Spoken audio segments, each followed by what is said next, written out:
I'm Dr. Steakley from Riverview Animal Clinic, and I have Ellie here with me, and we're going to talk about something that can be the greatest thing in the world, or it can turn into something very tragic.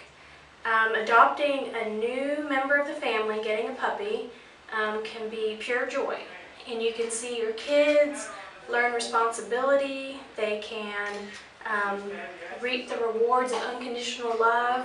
So that's why it is so important to make sure that that puppy gets all the veterinary care that it needs.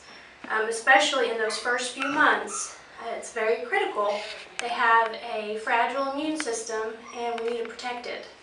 Just 5 days ago, we had a family crowded in our canine isolation, grieving over a sick puppy that contracted parvovirus.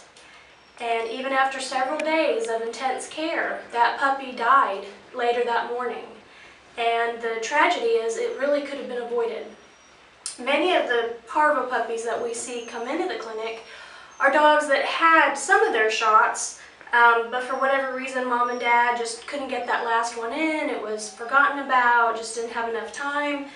So your vet schedules those vaccines at specific times, for reasons for it to work properly. And on average, when you get a puppy, you probably are going to need about 4 trips to the vet, and that's going to cost you around $300 total. And it's important that you budget that when you adopt a new dog. Now, these vaccine companies stand behind their products so much that there's some out there that if your dog is properly vaccinated and by the unlikely event it contracts parvo, they will pay up to $5,000 towards your bill for treating that puppy. That's going to go a long way.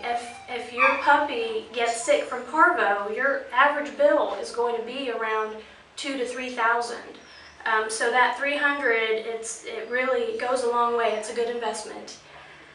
Riverview probably sees about 30 cases of parvo a year, and it would be great if we could make that 0. This is a really preventable disease, and I would love to stand here and say one day that we no longer see parvo. So that's going to be our goal.